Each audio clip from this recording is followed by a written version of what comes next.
अस्सलाम वालेकुम dear students. जैसे कि हम चैप्टर नंबर 8 के एक्सरसाइज कर रहे थे, तो क्वेश्चन नंबर 10 तक हम पहुंच गए। Explain the following with reasons. A part है the change of volume disturbs the equilibrium position for some of the gases phase directions but not the equilibrium constant. ये हमेशा आपने बात याद रखनी है कि जो के सी कांस्टेंट होता है उसको कोई चीज़ इफेक्ट नहीं कर सकती एक्सेप्ट टेम्परेचर। इन टेम्परेचर वाहिद ऐसा फैक्टर है जो उसको इंक्रीज़ या डिक्रीज़ कर सकता है। उसके अलावा बस कंसंट्रेशन का इफेक्ट, प्रेशर का इफेक्ट, वॉल्यूम का इफेक्ट, कैटलिस्ट का इफेक्ट उसको ना इंक्रीज कर सकता है ना ही डिक्रीज कर सकता है। उसकी वैल्यू रिमेन कांस्टेंट रहती है। इस वजह से यहाँ पे हम बेसिकली चेंज ऑफ वॉल्यूम की बात कर रही है। तो चेंज ऑफ वॉल्यूम क्या करता है? डिस्टर्ब करता है इक्विलिब्रियम पोजीशन को for some of the gas. सारे के सारों को नहीं करता। इसमें बेसिकली होता ये है कि जो हमारे पास रिवर्सिबल रिएक्शन होगा उसके नंबर ऑफ मोल्स को आपको देखना होगा, यानी उसके number of moles of reactants and number of moles of products दोनों को देखना। अगर तो वो दोनों इक्वल आ जाते हैं तो वहाँ पे वॉल्यूम का कोई इफेक्ट नहीं होगा। अगर रिएक्टेंट्स के मोल ज़्यादा आ जाते हैं, प्रोडक्ट्स के मोल कम आ जाते हैं, तो फिर वो क्या आ जाएगा, उसके जब उसके ऊपर हम क्या करेंगे, उसका वॉल्यूम कम करेंगे तो ऑटोमेटिकली क्या करेगा, वो राइट साइड पे जाना स्टार्ट हो जाएगा। अगर आपके पास क्या होंगे, प्रोडक्ट के वॉल्यूम आपके पास मोल ज़्यादा होंगे, तो उसका मतलब क्या है कि उसका हम क्या करेंगे, वॉल्यूम डिक्रीज करने से वो क्या आ जाएगा, रिवर्स में आना स्टार्ट हो जाएगा।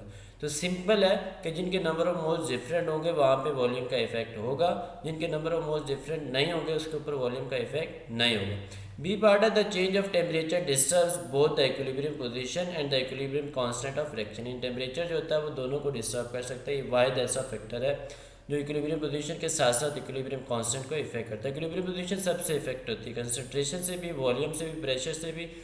जब जो कि इक्विलिब्रियम कांस्टेंट है वो ओनली टेम्परेचर से इफेक्ट होता है। तो टेम्परेचर कैसे इसको इफेक्ट करता है, क्योंकि for endothermic reaction, exothermic reaction ये क्या कर देता है, रेट ऑफ रिएक्शन इंक्रीज कर देता है। फॉर एंडोथर्मिक रिएक्शन जो टेम्परेचर अगर हम इंक्रीज करेंगे तो उसका रेट ऑफ फॉरवर्ड रिएक्शन क्या हो जाएगा, इंक्रीज हो जाएगा। Rate of reverse reaction decrease हो जाएगा।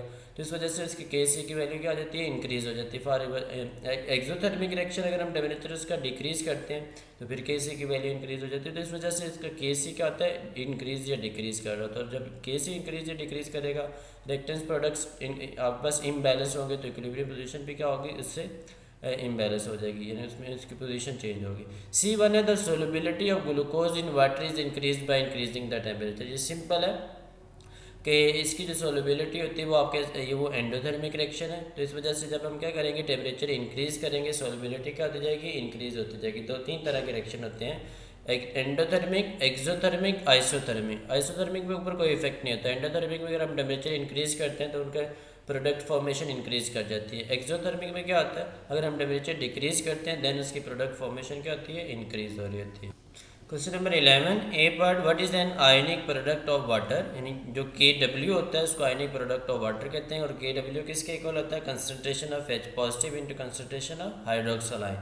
How does this value very with the change in temperature. जैसे जैसे टेम्परेचर वेरी करता है के डब्ल्यू की वैल्यू क्या होती है, वेरी करती जाती है। अगर हम टेम्परेचर इंक्रीज करेंगे तो के डब्ल्यू की वैल्यू आगे आ जाएगी, इंक्रीज कर जाएगी। अगर हम टेम्परेचर डिक्रीज करेंगे तो के डब्ल्यू की वैल्यू क्या कर जाएगी, डिक्रीज कर जाएगी। बिकॉज जो के डब्ल्यू होता है वो प्रोडक्ट ऑफ आइंस के इक्विवेलेंट होता है। आइंस जो होते हैं वो विद रिस्पेक्ट टू टेम्परेचर क्या होते हैं, उनके नंबर इंक्रीज करते जाते हैं जैसे जैसे हम टेम्परेचर इंक्रीज करते जाते हैं। तो इस वजह से के डब्ल्यू इंक्रीज करेगा।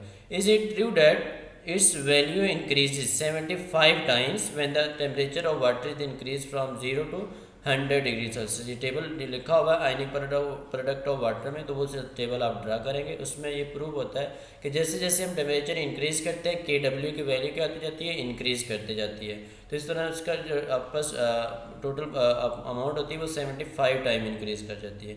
बी पार्ट है, what is the justification for the increase of ionic product with temperature. तो इसमें बेसिकली जस्टिफिकेशन यही है कि जैसे जैसे टेम्परेचर हम इंक्रीज करते हैं नंबर ऑफ आइन ज़्यादा होते जाते हैं। और जब नंबर ऑफ आइन ज़्यादा होते जाते हैं तो के डब्ल्यू की वैल्यू ज़्यादा होती जाती है। तो उसमें आप टेबल भी ड्रा करेंगे, वो कौन सा टेबल है वो भी हम देख लेते हैं। ये टेबल है के W at various temperature. 0 degree Celsius पे 0.11, 10 पे 0.3 हो जाता है, 25 पे 1, 40 पे 3 और 100 पे क्या आ जाता है, 7.5 हो जाता है। तो इसको अगर आप क्या करेंगे, 10 से मल्टीप्लाई कर दें, पॉइंट ख़त्म कर दें तो ये 11 बन जाएगा। और इसमें क्या हो जाएगा, ये 30 और ये आपके पास क्या बन जाएगा, 100 बन जाएगा। और ये 300 और ये 7500। तो इसके हिसाब से आप क्या कर लेंगे, यानी यहाँ से आइडिया लगा सकते हैं कि जैसे जैसे हम टेम्परेचर इंक्रीज़ करते जा रहे हैं KW की वैल्यू क्या होती जा रही है, इंक्रीज़ करती जा रही है। ये टेबल आप ड्रा करेंगे उसमें। अब उसी क्वेश्चन का सी पार्ट था कि प्रूफ करें कि एट 25 डिग्री सेल्सियस पे जो हाइड्रोजन आइंस होते हैं और हाइड्रोक्सल आइन होते हैं उनकी कंसनट्रेशन 10⁻⁷ की इक्वल होती है। तो इसके लिए हम ये फॉर्मूला अप्लाई करेंगे KW is equal to H positive into OH negative is equal to होता है 10⁻⁻14 एंड 25 डिग्री सेल्सियस में ये KW को नहीं लिखता, मैं जस्ट इतना लिख देता हूँ H पॉजिटिव इंटू हाइड्रोक्सल आइन इज इक्वल टू 10⁻⁻14। अब ये मेरे पास इक्वेशन बन गई। फिर मैं लिखूंगा यानी न्यूट्रल वाटर जो कंसंट्रेशन ऑफ हाइड्रोजन आइंस होते हैं वो कंसंट्रेशन ऑफ हाइड्रोक्सल आइन के इक्वल होते हैं।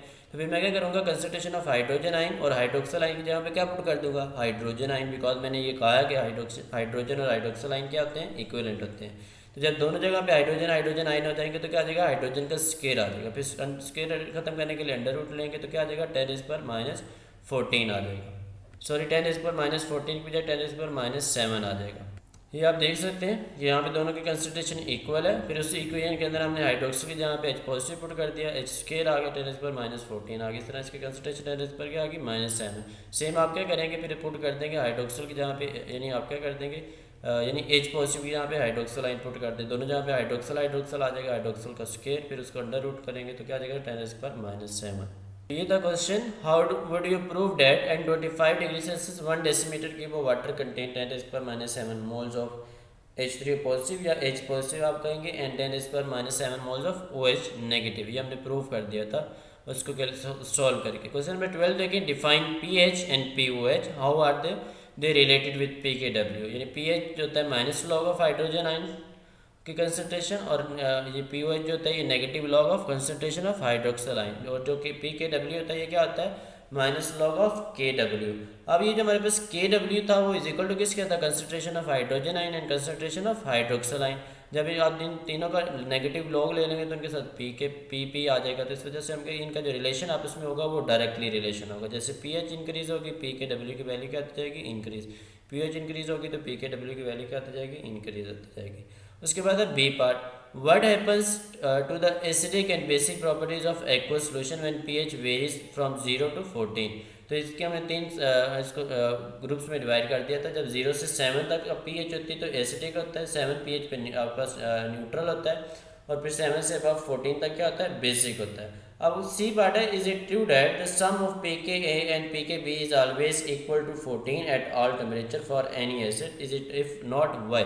यानी PKB का प्लस सम जो होता है वो 14 के इक्वल होता है, but only at 25 degree Celsius. जैसे जैसे टेम्परेचर हम इंक्रीज करेंगे या टेम्परेचर डिक्रीज करेंगे तो इसका सम क्या होता जाएगा, वेरी होता जाएगा। इसकी रीज़न क्या है कि PK जो होता है ये आपके पास क्या होती है, आयनाइजेशन कांस्टेंट ऑफ एसिड है और ये आयनाइजेशन कांस्टेंट ऑफ बेसिस है। तो जैसे जैसे टेम्परेचर वेरी करेगा आयनाइजेशन वेरी करेगा, जब आयनाइजेशन वेरी करेगी तो इनकी वैल्यू भी वेरी करेगी और इनका सम भी क्या होगा, 14 से कम हो सकता है या 14 से अबव हो सकता है। ये डिपेंड करता है कि टेम्परेचर आप इंक्रीज कर रहे हैं या डिक्रीज कर रहे हैं।